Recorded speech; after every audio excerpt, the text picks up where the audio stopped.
भुवनेश्वर में आज से 2 दिवसीय अंतर्राष्ट्रीय बाजरा सम्मेलन शुरू हुआ है, जिसका उद्घाटन ओडिशा के मुख्यमंत्री नवीन पटनायक ने किया।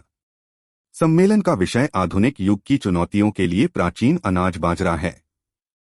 इस 2 दिवसीय अंतर्राष्ट्रीय सम्मेलन में राउंड टेबल मीटिंग B2B बैठकें, फूड फेस्टिवल, बाजरा पर क्विज और खाना पकाने की प्रतियोगिताएं होंगी। ओडिशा के भुवनेश्वर में all Odisha private bus owners association की एक आम सभा कालाहांडी के जिला मुख्यालय भवानीपटना में आयोजित की गई थी। बैठक में सभी 30 जिलों के बस मालिकों ने भाग लिया। राज्य निजी बस मालिक संघ के सचिव देवेंद्र साहू ने कहा कि 22 नवंबर से 30 नवंबर तक विधानसभा के सामने विरोध प्रदर्शन किया जाएगा। ओडिशा के 3 और जिला सुंदरगढ़, ढेंकानाल एवं बौद्ध जिला सरकार की विकासोन्मुखी कार्यक्रम आम ओडिशा, नवीन ओडिशा में शामिल हो गए हैं। मुख्यमंत्री नवीन पटनायक ने आज वीडियो कॉन्फ्रेंस के माध्यम से इन 3 जिलों के लिए विभिन्न परियोजनाओं का उद्घाटन एवं शिलान्यास किया है।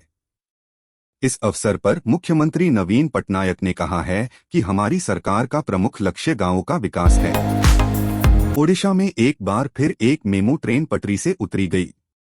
जानकारी के मुताबिक संबलपुर में एक गाय से टकराने के बाद यात्री ट्रेन पटरी से उतर गई। घटना सरला के पास की है।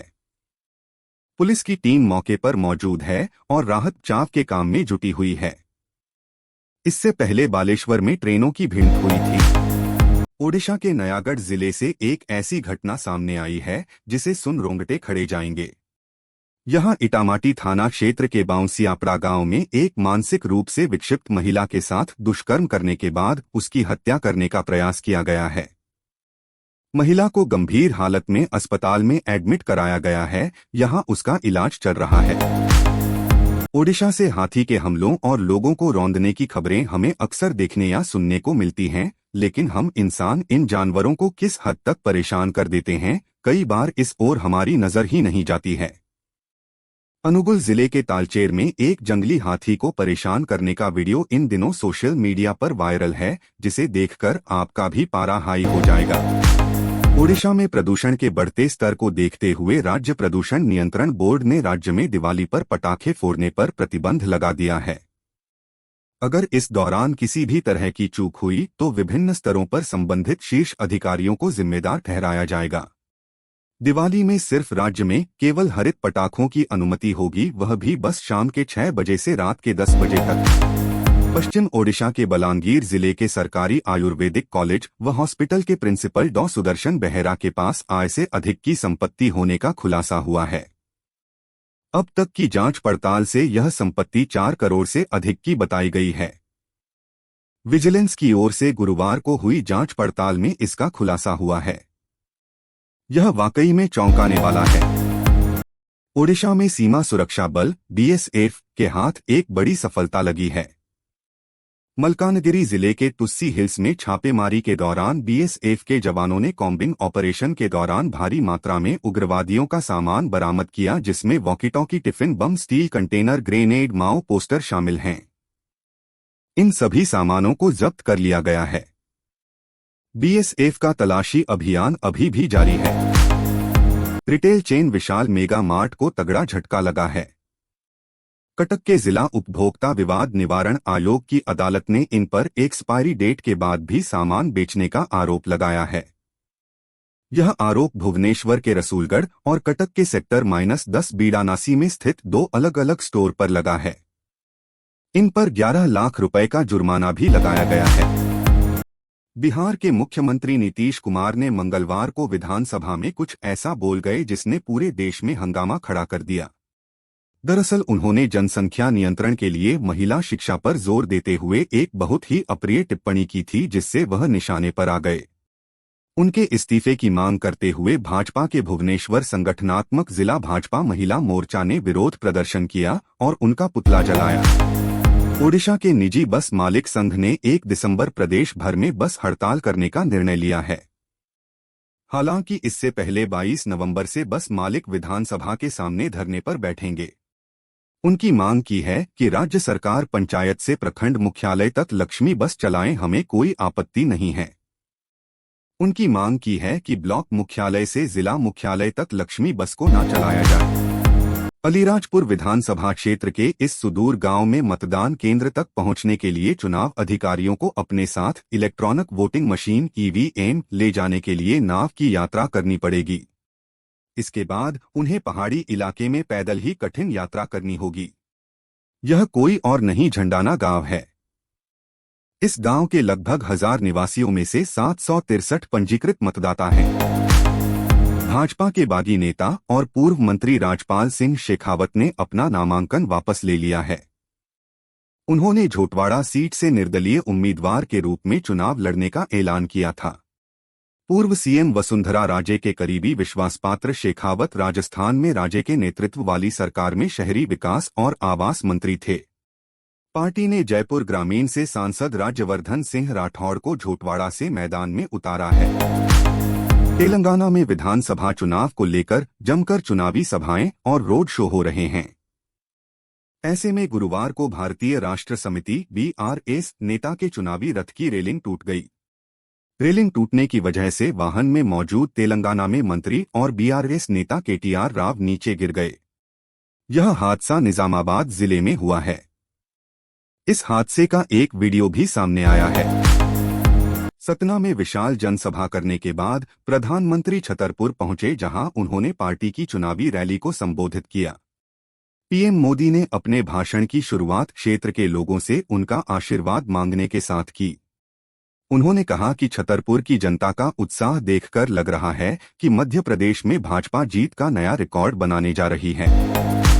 केंद्रीय गृह मंत्री अमित शाह ने कांग्रेस और भूपेश बघेल सरकार पर निशाना साधते हुए कहा कि इन लोगों ने हजारों करोड़ रुपए का घोटाला किया। चावल भेजे उसमें घपले, आवास भेजे उसमें घपला, कोरोना का राहत भेजा उसमें घपला। आज राज्य का बच्चा बच्चा कह रहा सट्टे पे सट्टा कर रहा भूपेश कक्का। उन्होंने आगे कहा कि अरे भाई, कम से कम भगवान महादेव को तो छोड़ देते।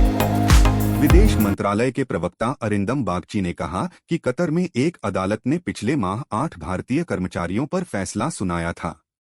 निर्णय गोपनीय है और इसे कानूनी टीम के साथ साझा किया गया है। इस संबंध में एक अपील दायर की गई है। उन्होंने कहा कि 7 नवंबर को दोहा में हमारे दूतावास को बंदियों तक एक और काउंसलर की पहुंच हो गई है।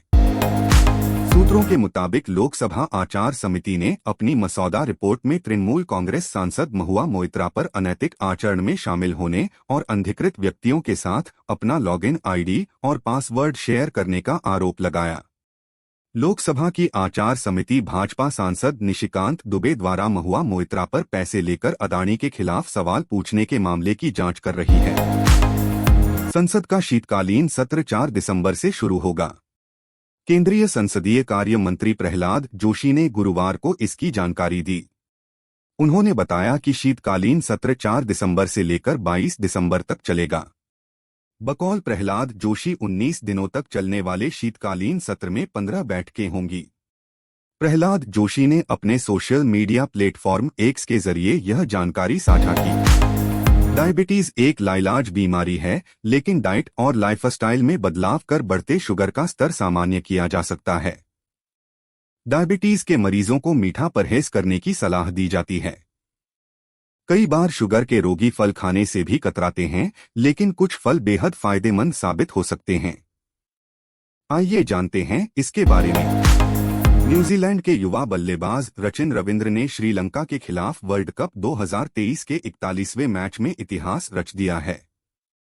वह किसी वर्ल्ड कप के संस्करण में डेब्यू करते हुए सबसे ज्यादा रन बनाने बल्लेबाज बन गए हैं।